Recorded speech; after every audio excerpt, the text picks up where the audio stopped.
اور رو کے حضور فرمانے لگے، رو کے، کہ اس قبر کے عذاب سے رب کی پناہ مانگو اور اس کے لیے تیاری کر لو، یہ بڑا سخت دن ہے۔ حضرت سعد بن معاذ رضی اللہ تعالیٰ عنہ کا جب جنازہ تھا، کہ فرماتے ہم جا رہے تھے تو 5-6 قبریں تھیں، تو حضور نے فرمایا کن کی قبریں؟ ہم نے عرض کی یا رسول اللہ صلی اللہ علیہ وسلم یہ کافروں کی قبریں۔ یہ نبی پاک علیہ السلام نے فرمایا جو مسلمان جمعے کے دن یا جمعے کی رات کو فوت ہو، حدیث کے راوی حضرت ابو ہریرہ رضی اللہ تعالی عنہ، حضور صلی اللہ تعالی علیہ وسلم نے فرمایا جو شخص بیماری سے فوت ہوا، جو بندہ سورہ ملک پڑھتا ہے، سنن ترمذی میں حضرت ابن عباس سے روایت ہے کہ حضور صلی اللہ علیہ وسلم کے ایک صحابی نے ایک جگہ خیمہ لگایا تو وہاں سورہ ملک پڑھنے کی آواز آتی۔ سورہ ملک اتنی شاندار صورت ہے کہ نبی پاک صلی اللہ علیہ وسلم نے فرمایا یہ قیامت کے دن اللہ کی بارگاہ میں ناز سے جھگڑا کرے گی اور کہے گی اے اللہ، یہاں تو میرے پڑھنے والے کو جنت عطا فرما یا مجھے قرآن پاک سے علیحدہ کر دے۔ اب عذاب قبر جو ہے، قبر کے اندر جو انسان کا عذاب ہے تو وہ بھی عالم برزخ کا عذاب ہے۔ میرے رسول کریم صلی اللہ تعالی علیہ وسلم نے کچھ چیزوں سے پناہ مانگی ہے۔ خود حضور نے، رسول کریم علیہ الصلاۃ والسلام نے پناہ مانگی۔ حضور فرمانے لگے اے اللہ مجھے کنجوسی سے، بخیلی سے پناہ عطا فرما، اور حضور نے باقاعدہ پناہ مانگی ہے کہ اے اللہ مجھے ارذل العمر ہونے سے پناہ میں رکھ، جب عمر اتنی زیادہ ہو جائے کہ وجود کے حصے کام کرنا چھوڑ جائے، اس سے پناہ مانگی۔ اور خود میرے نبی پاک علیہ السلام نے قبر کے عذاب سے پناہ مانگی۔ یہ تعلیم امت کے لیے کہ تم بھی پناہ مانگو عذاب قبر سے۔ قبر کا عذاب برحق ہے، قبر کے لیے تیاری کر کے رکھنا، اپنی قبر کو یاد رکھنا، مر جانے کو یاد رکھنا۔ حضرت سعد بن معاذ رضی اللہ تعالیٰ عنہ کا جب جنازہ تھا تو صحابہ کرام فرماتے ہیں حضور نے نماز جنازہ کی امامت فرمائی تو قبر کے تیار ہونے میں کچھ دیر تھی، تو رسول کریم صلی اللہ علیہ وسلم زمین پر بیٹھ گئے اور ایک لکڑی سے حضور زمین کوریدنے لگے۔ ہم وہ انتظار تھے کہ اللہ کے رسول صلی اللہ علیہ وسلم سر مبارک اٹھائیں، ہمیں کو نصیحت کرے۔ فرماتے حضور نے سر اقدس اٹھایا تو حضور کی آنکھوں میں آنسو تھے، اور رو کے حضور فرمانے لگے، رو کے، کہ اس قبر کے عذاب سے رب کی پناہ مانگو اور اس کے لیے تیاری کر لو، یہ بڑا سخت دن ہے۔ رو کے حضور نے فرمایا، رو کے۔ آج تو لوگ مذاق بناتے، کچھ فقیر صوفی درویش کہلانے والے بھی وہ کہتے ہیں جو مولوی بتا رہے ہیں نا قبر میں بچھو ہوں گے، سانپ ہوں گے، یہ تو مولوی اپنی قبر بتا رہا ہے، ہمارا اس سے کیا لینا دینا ہے؟ خدا سے ڈرے۔ وہ چیزیں جو احادیث مبارکہ میں آ گئیں، جس سے نبی پاک نے ہمیں ڈرایا، ہمیں سمجھایا، آپ اس تنبیہ کو، اس نصیحت کو آپ اس رنگ میں لیں گے کہ مذاق بنایا جائے گا دین کا، بجائے اس کے کہ اس سے ڈرا جائے۔ حضرت سیدنا براء بن عازب رضی اللہ تعالیٰ عنہ ارشاد فرماتے ہیں کہ میں نے نبی پاک صلی اللہ تعالیٰ علیہ وآلہ وسلم سے خود اس بات کو سنا ہے، خود رسول کریم صلی اللہ علیہ وسلم نے فرمایا۔ حضرت زید بن ثابت رضی اللہ تعالیٰ عنہ بھی اس بات کے راوی ہیں، فرماتے ہم جا رہے تھے تو 5-6 قبریں تھیں، تو حضور نے فرمایا کن کی قبریں؟ ہم نے عرض کی یا رسول اللہ صلی اللہ علیہ وسلم یہ کافروں کی قبریں۔ یہ صحیح مسلم میں حدیث موجود ہے، کفار کی قبریں۔ تو اللہ کے رسول صلی اللہ علیہ وسلم فرمانے لگے، ذرا حدیث کے لفظوں پہ غور کرنا، حضور فرمانے لگے اگر مجھے ڈر نہ ہوتا کہ تم اپنے مردوں کو دفن کرنا چھوڑ دو گے، اگر مجھے اس بات کا ڈر نہ ہوتا کہ تم اپنے لوگوں کو، مرنے والوں کو قبروں میں دفن کرنا چھوڑ دو گے، اگر یہ مجھے ڈر نہ ہوتا تو میں سناتا کہ قبر کے اندر کس طرح عذاب ہوتا ہے۔ تمہیں دنیا میں رہ کے میں سناتا، پر ڈر ہے کہ کہیں تم اپنے مرنے والوں کو قبروں میں دفن کرنا چھوڑ ہی نہ دو، اس لیے میں تمہیں یہ بات نہیں بتاتا۔ اور میرے رسول کریم صلی اللہ تعالیٰ علیہ وآلہ وسلم نے پھر ارشاد فرمایا، اپنے غلاموں کی طرف نظر فرمائی، یہ بات کہہ کے کہ اگر مجھے ڈر نہ ہوتا کہ تم دفن کرنا چھوڑ دو گے تو تمہیں میں سنا دیتا کہ قبر میں کیا عذاب ہوتا ہے۔ پھر حضور نے صحابہ سے فرمایا چلو بھائی دوزخ کے عذاب سے اللہ کی پناہ مانگ۔ تو سب کہنے لگے ہم دوزخ کے عذاب سے اللہ کی، صحابہ نے کہا ہم دوزخ کے عذاب سے اللہ کی پناہ مانگتے۔ پھر نبی پاک صلی اللہ تعالیٰ علیہ وسلم نے ارشاد فرمایا تم سب کہو کہ ہم قبر کے عذاب سے اللہ کی پناہ مانگتے۔ تو صحابہ نے کہا ہم قبر کے عذاب سے اللہ کی پناہ مانگتے ہیں۔ پھر میرے رسول پاک علیہ الصلوۃ والسلام نے فرمایا تم کہو، سارے یہ کہو کہ ہم ظاہری اور باطنی فتنوں سے اللہ کی پناہ مانگتے ہیں۔ تو صحابہ نے کہا کہ ہم ظاہری اور باطنی فتنوں سے اللہ کی پناہ مانگتے ہیں۔ پھر میرے محبوب علیہ السلام نے فرمایا تم کہو کہ ہم دجال کے فتنے سے اللہ کی پناہ مانگتے ہیں۔ تو صحابہ کرام نے کہا کہ اے اللہ ہم دجال کے فتنے سے تیری پناہ میں آتے ہیں۔ نبی پاک علیہ السلام نے یہ الفاظ کہہ کے یہ بات بتلا کے ہمیں سمجھا دیا، ہمیں قائل فرمایا محبوب نے۔ یاد رکھنا، اس بات کو اچھی طرح سمجھ لینا کہ اگر مجھے ڈر نہ ہوتا کہ تم اپنے مردوں کو دفن کرنا چھوڑ دو گے تو تمہیں بتلا دیتا کہ قبر میں کتنا سخت عذاب ہوتا ہے۔ میرے عزیز، کچھ لوگ ایسے ہیں جن سے عذاب قبر ہوگا ہی نہیں۔ میرے رسول کریم صلی اللہ تعالی علیہ وسلم نے ارشاد فرمایا کہ جو اللہ کے رستے میں شہید ہو گیا، یہ سنن نسائی میں موجود ہے، اسے عذاب قبر نہیں ہوگا، بلکہ ایک حدیث میں تو فرمایا حساب کتاب ہی نہیں ہوگا، اللہ بغیر سوال جواب کے جنت عطا فرما دے۔ کچھ لوگوں کو لوگوں کی بخشش پہ بھی مسئلہ ہی بنتا ہے کہ کوئی بخشا نہ جائے۔ اور ایک صاحب کہہ رہے تھے جی یہ کیا معاملہ ہے کہ جمعے کو بندہ مر گیا یا فلانا ہو گیا تو اس سے حساب کتاب نہیں ہوگا، اتنے بڑے جرم لوگوں نے اتنے پاپ، اور جمعے کو مر گیا تو بخشا جائے گا۔ تو میں نے کہا جرموں کا بھی اسے حساب اللہ لے لے گا، لیکن میاں حساب کتاب کی ڈیوٹی نہ اللہ کی ہے تو بہتر یہ ہے کہ اسی کے ہاتھ میں رہے، تو نہ اپنے ہاتھ میں لینے کی کوشش کر۔ سنن ترمذی کی حدیث، ہمیں پتہ نہیں کیا مصیبت ہے، ہمیں پتہ نہیں کیا مسئلہ ہے۔ ایک جنازے سے میں نکلا، آپ یقین کریں کبھی کبھی کلیجہ پھٹ جاتا ہے۔ میں ایک جنازے سے نکلا تو میرے ساتھ ایک بندہ جنازہ پڑھ کے نکلا تو کہنے لگا جی پیر صاحب دیکھیں آج کتنی دنیا آئی ہے، حالانکہ یہ بندہ اس طرح کا تھا، اس طرح کا تھا، اس طرح کا تھا۔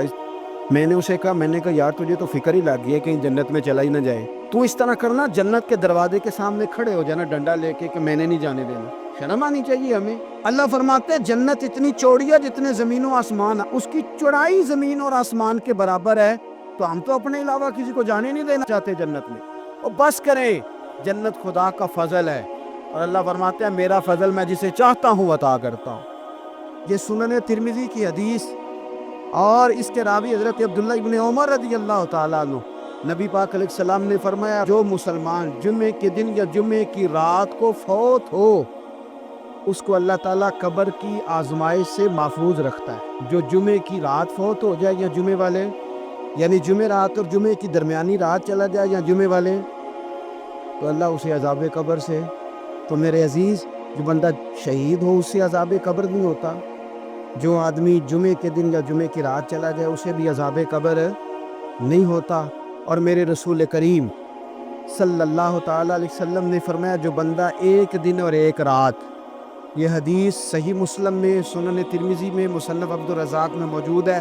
ایک دن اور ایک رات اللہ کی رضا کے لیے اسلامی سرحد پہ پہرا دے۔ میں اور آپ سوئے ہوئے ہیں،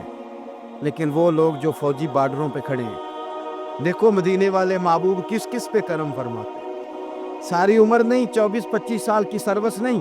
فرمایا ایک دن اور ایک رات اللہ کی رضا کے لیے جو اسلامی سرحد پر پہرا دے، مسلمانوں کو کافروں سے بچائے، رب اسے عذاب قبر نہیں دے گا، اسے اللہ تعالیٰ اپنے فضل سے معاف فرما دے۔ ایک رات اور ایک، آپ کیا سمجھتے ہیں کہ ان فوجیوں کی کوئی چھوٹی شان ہے؟ ان کا کوئی چھوٹا مرتبہ ہے؟ ایک دن اور ایک رات اگر یہ پہرا دیں تو اللہ انہیں اتنا انعام عطا کرتا ہے۔ اسی طرح سن لو، یہ ذرا غور سے سننا، ابن ماجہ کی حدیث، اور اس کے علاوہ مسند ابو یعلا میں موجود حدیث کے راوی حضرت ابو ہریرہ رضی اللہ تعالی عنہ، حضور صلی اللہ تعالی علیہ وسلم نے فرمایا جو شخص بیماری سے فوت ہوا، قربان جاؤں میرے محبوب نے بیماری کا نام ہی نہیں لیا، فرمایا کوئی بھی بیماری ہو، فرمایا جو آدمی بیماری سے فوت ہوا اللہ اسے شہادت کی موت عطا فرمائے گا، اور وہ عذاب قبر سے اور قبر کے امتحان سے بھی محفوظ رہے گا، اور حضور فرماتے ہیں اس کو صبح اور شام جنت کے باغوں میں سے رزق دیا جائے گا۔ جو کسی بھی بیماری سے مرا، یہ لوگ بیماری سے مر رہے ہیں تو لوگوں نے اچھوت سمجھ رہے ہیں، اچھوت، یہ اچھوت نہیں ہے، اس لیے کہ لوارث نہیں، یہ خدا رسول کے ماننے والے ہیں، تم انہیں اچھوت کہہ رہے ہو اور مدینے والے رسول انہیں شہید فرما رہے ہیں۔ حضور نے فرمایا جو بیماری سے مرے شہید ہے، وہ قبر کے عذاب سے محفوظ رہے گا اور جنت کے باغوں میں سے اللہ رزق دے گا۔ لوگ کہتے ہیں دیکھو جی بڑا تانگ ہو کے دنیا سے گیا ہے، تو اس بندے کو بھی عذاب قبر نہیں ہوتا۔ اسی طرح جو بندہ سورہ ملک پڑھتا ہے، سنن ترمذی میں حضرت ابن عباس سے روایت ہے کہ حضور صلی اللہ علیہ وسلم کے ایک صحابی نے ایک جگہ خیمہ لگایا تو وہاں سورہ ملک پڑھنے کی آواز آتی، کوئی بندہ پڑھنے والا نظر نہیں آتا تھا۔ جب حضور کی بارگاہ میں عرض کیا تو فرمایا وہاں قبر تھی اور قبر کے اندر بیٹھ کے میرا صحابی سورہ ملک کی تلاوت کر رہا۔ اگر ہمیں خسرہ نمبر یاد ہو جاتا ہے نا اپنی جگہ کا، اور ہمیں پتہ ہوتا ہے کہ میرے والا حصہ کتنے کروڑ کا ہے، اگر ساری کہانیاں ہمیں یاد ہوتی ہیں تو سورہ ملک بھی ہمیں یاد ہو سکتی ہے۔ موبائل پہ اس کو ریکارڈ کر لیں، پھر اس کو سنیں کبھی بھی سورہ ملک میں۔ اور ہمارے سلسلہ عالیہ میں تو سورہ ملک وظیفہ ہے۔ ہمارے الوظیفۃ الکریمہ میں اعلیٰ حضرت نے لکھا ہے کہ رات کو سورہ ملک اور سورہ یاسین کے بغیر سونا نہیں۔ سورہ ملک اتنی شاندار صورت ہے کہ نبی پاک صلی اللہ علیہ وسلم نے فرمایا یہ قیامت کے دن اللہ کی بارگاہ میں ناز سے جھگڑا کرے گی اور کہے گی اے اللہ، یہاں تو میرے پڑھنے والے کو جنت عطا فرما یا مجھے قرآن پاک سے علیحدہ کر دے۔ میرے رسول کریم علیہ السلام نے مومن کی قبر کا حال بھی بتایا۔ سنن ترمذی میں، صحیح ابن حبان میں حضرت ابو ہریرہ رضی اللہ تعالیٰ عنہ بیان کرتے ہیں کہ حضور صلی اللہ علیہ وسلم نے فرمایا جب میت کو قبر میں رکھا جاتا ہے تو اس کے پاس سیاہ رنگ والے اور نیلی آنکھوں والے دو فرشتے آتے اور اس کو اٹھا کے بٹھاتے۔ باقی حدیثوں میں 3 ہی سوال ہیں، لیکن اس حدیث میں حضور نے فرمایا انہوں نے بس میرے بارے میں پوچھنا ہے اٹھا کے، بس میرے بارے میں صرف یہ پوچھنا ہے بتا مدینے والے محبوب کے بارے میں دنیا میں کیا کہا کرتا تھا۔ تو اعلیٰ حضرت بریلوی تو کہتے ہیں میں نے تو کہہ دینا ہے سرور کہوں کہ مالک و مولا کہوں تجھے، باغ خلیل کا گل زیبا کہوں تجھے، تیرے تو وصف عید تناہی سے ہیں بری، حیران ہوں میرے شاہ میں کیا کیا کہوں تجھے، لیکن رضا نے خدم سخن اس پہ کر دیا، خالق کا بندہ خلق کا آقا کہوں تجھے۔ اور پیر میر علی شاہ صاحب کہتے ہیں میں نے وہاں یہ کہنا ہے کہ مکھ چند بدر شاہ شانی ہے تے مت چمک دی لاٹ نورانی ہے، کالی زلف تے اکھ مستانی ہے، مخمور اکھی ہیں مد بریاں، سبحان اللہ، ماں اجمالا کا ماں اکمالا کا ماں اکسانا کا دے کتھے میرے علی، کتھے تیری ثنا، مشتاق اکھی کتھے جاڑی۔ تو نبی پاک علیہ السلام فرماتے ہیں میرے بارے میں پوچھیں گے، میرے بارے میں۔ ویسے بھی ایک سوال لازمی ہوتا ہے نا، یہ والا سوال لازمی ہے، من ربو کا پوچھ کے نا تو جنت جہنم کا فیصلہ نہیں، ماں دینوں کا پوچھ کے جنت جہنم کا فیصلہ۔ ہاں بات اگر ختم ہونی ہے تو مدینے والے کے سوال پہ ختم ہو، اس لیے کھل کے نعتیں پڑھا کرو، راج کے درود پڑھا کرو، یہ بات یاد رکھے۔ یہ فیصلہ حضور کی ذات پہ ختم ہونا ہے۔ وہ شکایتیں کرتے ہیں نا لوگ آ کے، تو ایک بچی کو ہمارے ہاں داخل کرانے کے لیے ایک صاحب لے کے آئے تو کہنے لگے بڑا عرصہ اسے فلانے مدرسے میں داخل کرایا، سوائے نعتوں کے کچھ بھی نہیں سیکھا اس نے۔ تو میں انہوں آکھیا چاچا جی جڑی اصل کام سی وہ تو سیکھ گئی ہے نا تہاڈی بچی، قرآن و سنت بھی حضور کی نعت ہی ہے، لیکن آپ کو پتہ ہے کہ بات ختم مدینے والے کی نعت پہ ہی ہوتی ہے۔ حضور کا پیار اصل ہے، تو حضور فرماتے ہیں میرے بارے میں پوچھا جائے گا، وہ کہے گا کہ ان کے بارے میں کیا پوچھتے ہو، اشہد ان لا الہ الا اللہ واشہد ان محمدن عبدہ ورسولہ۔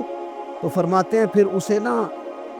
ایک طرف کھڑکی کھولی جائے گی تو جہنم کا دروازہ دکھایا جائے گا اور اسے کہا جائے گا اگر تو سوالوں کے صحیح جواب نہ دیتا تو دوزخ میں جاتا، لیکن اب تو نے صحیح جواب دیے ہیں۔ تو حضور فرماتے ہیں اس کی قبر 70 گز چوڑی اور 70 گز لمبی کر دی جائے گی۔ مسجد میں اے سی والے حال میں جگہ مل جائے تو بندہ بڑا سکھی رہتا ہے، اور صبح جائے بینک اور پہلی لائن میں موقع مل جائے تو بندہ بڑا سکھی رہتا ہے کہ میرا جاتے ہی کام ہو گیا۔ او خدا کے بندے، قبر بندے کی قبر، مکان اچھی سوسائٹی میں اچھا خستہ اور سستا مل جائے تو بندہ کہتا ہے کہ سودا بڑا واردہ لب گیا، بھائی بڑا کمال ہو گیا، مزہ نہیں آ گیا۔ قبر 70 گز لمبی اور 70 گز چوڑی، اور یہ ترمذی شریف پڑھ رہا ہوں، بڑی مزیدار حدیث۔ نبی پاک صلی اللہ علیہ وسلم فرمانے لگے پھر اس کی قبر کو نور سے بھر دیا جائے گا۔ حضور کو پہچان گیا نا، قبر نور سے بھر دی گئی اور جب 70 گز لمبی کر دی گئی تو بڑے پیارے لفظ ہیں حدیث کے۔ حضور فرماتے ہیں وہ بندہ پھر فرشتوں سے ایک بات کہے گا، عربی میں بھی ہے، اردو میں بھی ہے، پر میرا دل کرتا ہے پنجابی میں بتاؤں۔ وہ نا فرشتوں سے وہ بندہ کہتا ہے جب قبر ہو گئی نا 70 گز لمبی 70 گز چوڑی اور نور سے بھر گئی، قربان جائیں، حضور فرماتے ہیں وہ مردہ وہ جو قبر میں پہنچا ہے، جب اس کی قبر کو یہ شان ملتی ہے تو فرشتوں سے پتہ کیا کہتا ہے؟ کہتا ہے میں گھر نہ دسا وہاں جا کے، یہ ذرا گھر نہ بتاؤں دوڑ کے، یہ ذرا میں اپنے گھر بتاؤں واقع کہ اللہ نے بڑی خیر کر دی، اپنی اماں نہ دسا وہاں، میں بچوں کو بتا کے آؤں کہ موج بن گئی ہے، میں بتاؤں اپنی بیوی کو، بتاؤں اپنے بہن بھائیوں کو، میں گھر نہ دسا وہاں، قربان جائیں میرے رسول کریم فرماتے ہیں فرشتے اس سے کہتے ہیں نہیں تو کسی کو نہ بتا، نم کا نومت العروس، تو اس طرح سو جا جس طرح پہلی رات کی دلہن سویا کر، وہ بڑے چاؤں میں سوتی ہے، وہ بڑے پریم میں سوتی ہے، نئی زندگی کا آغاز ہوتا ہے تو سوتی ہے، اور فرشتے کہتے ہیں اب تجھے وہی آ کے جگائے گا جو تیرے اہل میں تجھے سب سے زیادہ محبوب ہو، جو تجھے سب سے زیادہ محبوب ہوگا۔ میرا تو ایمان ہے کہ ہمیں تو قبر سے آ کے جگائیں گے بھی مدینے والے رسول، کہیں گے آؤ غلاموں چلے، آؤ غلاموں، اور وہ کشمیر کے رومی وقت نے میاں صاحب نے کہا تھا بعد مرن دے قبر میری تے میرے پیرا جے کر پامے پھیرا، آپ حسن دیکھیں کلام کا اور انداز دیکھیں، بعد مرن دے قبر میری تے میرے پیرا جے کر پامے پھیرا، تے قبر دے وچوں ہڈیاں اٹھ کے مجرا کر سن تیرا، ایک دفعہ آ تو صحیح، میں لوگوں کو وجد کر کے دکھاؤں گا، دیکھو نا وہ آ جائے، وہ آئے ہیں میرے مزار پہ آج، دیکھو ذرا رنگ تو دیکھو کس طرح نرالا اور انوکھا ہو گیا، وہ خود آئے ہیں، مومن کی قبر جنت کا باغ بنے گی، اسے نوازا جائے گا، اسے دیا جائے گا، اسے عطا کیا جائے گا۔